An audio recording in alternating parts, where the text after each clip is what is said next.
വിശുദ്ധ മരിയ ഫൗസ്തീനായുടെ യേശു ദർശനങ്ങൾ.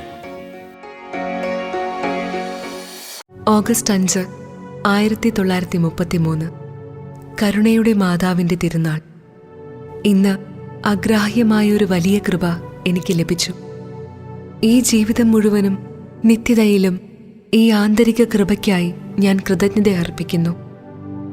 അവിടുത്തെ ദാരുണമായ പീഡാസഹനത്തെക്കുറിച്ച് ധ്യാനിക്കുന്നതാണ് ഈശോയ്ക്ക് ഏറ്റവും പ്രീതികരമെന്ന് ഈശോ എന്നോട് പറഞ്ഞു. ഇപ്രകാരമുള്ള ധ്യാനം വഴി ആത്മാവിന് വലിയ പ്രകാശം ലഭിക്കുന്നു. യഥാർത്ഥമായ എളിമ ലഭിക്കാൻ ആഗ്രഹിക്കുന്നവർ ഈശോയുടെ പീഡാസഹനത്തെക്കുറിച്ച് ധ്യാനിക്കണം. ഈശോയുടെ പീഡാസഹനത്തെക്കുറിച്ച് ധ്യാനിക്കുമ്പോൾ മുമ്പ് എനിക്ക് മനസ്സിലാക്കാൻ അസാധ്യമായിരുന്ന പല കാര്യങ്ങളെക്കുറിച്ചും വ്യക്തമായ കാഴ്ചപ്പാട് എനിക്ക് ലഭിക്കുന്നു. ഓ ഈശോയെ, എനിക്ക് അങ്ങയെപ്പോലെയാകണം. അങ്ങ് ക്രൂശിക്കപ്പെട്ടു, പീഡിപ്പിക്കപ്പെട്ടു, നിന്ദിക്കപ്പെട്ടു. ഈശോയെ, അങ്ങയുടെ എളിമ എൻ്റെ ഹൃദയത്തിലും ആത്മാവിലും പതിപ്പിക്കണമേ.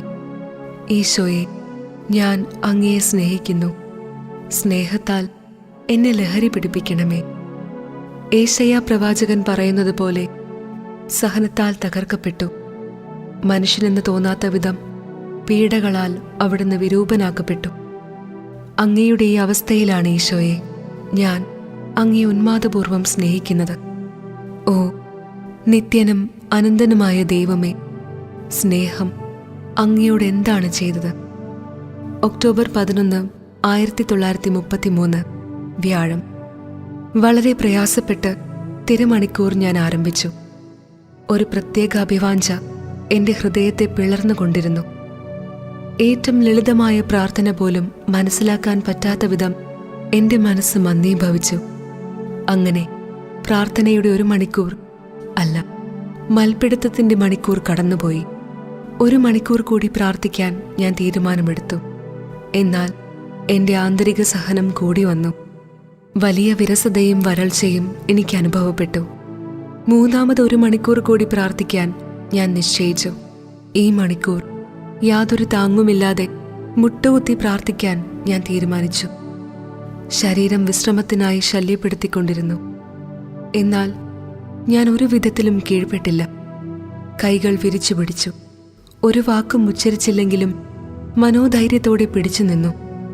കുറച്ചു സമയത്തിനു ശേഷം എൻ്റെ മോതിരം ഊരിയെടുത്ത് ഈശോയോടുള്ള നിത്യ ഐക്യത്തിൻ്റെ അടയാളമായ അതിലേക്ക് നോക്കാൻ ഞാൻ ഈശോയോട് ആവശ്യപ്പെട്ടു.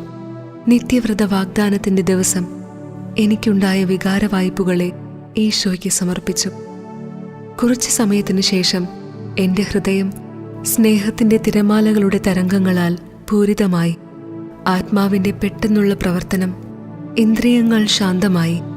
എൻ്റെ ആത്മാവ് ദൈവസാന്നിധ്യത്താൽ പൂരിതമായി.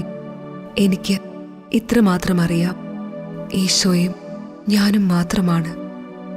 എൻ്റെ നിത്യവ്രത വാഗ്ദാനം കഴിഞ്ഞ് തിരുമണിക്കൂർ നടത്തിയപ്പോൾ ഈശോ പ്രത്യക്ഷപ്പെട്ട പോലെ ഈശോ എൻ്റെ സമീപം നിൽക്കുന്നതായി ഞാൻ കണ്ടു.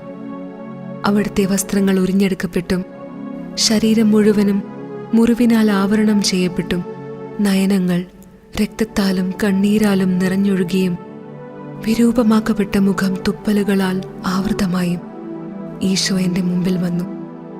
അപ്പോൾ കർത്താവ് എന്നോട് പറഞ്ഞു, മണവാട്ടി മണവാളന് സദൃശ്യയായിരിക്കണം. ആ വാക്കുകളുടെ അർത്ഥത്തിൻ്റെ വ്യാപ്തി എനിക്ക് മനസ്സിലായി. ഇവിടെ ഒരു സംശയത്തിനും ഇടമില്ലായിരുന്നു. സഹനത്തിലും എളിമയിലുമാണ് ഈശോയുമായി സാദൃശ്യം പ്രാപിക്കേണ്ടത്. കാണുക, മനുഷ്യരോടുള്ള സ്നേഹം എന്നോട് എന്താണ് ചെയ്തത്. എൻ്റെ മകളെ, വളരെ ആത്മാക്കൾ എനിക്ക് നിരസിക്കുന്നതെല്ലാം ഞാൻ നിന്റെ ഹൃദയത്തിൽ കണ്ടെത്തുന്നു. നിന്റെ ഹൃദയം എൻ്റെ വിശ്രമസ്ഥലമാണ്. പലപ്പോഴും പ്രാർത്ഥനയുടെ അവസാനം വരെ ഞാൻ വലിയ കൃപകളുമായി കാത്തുനിൽക്കുന്നു.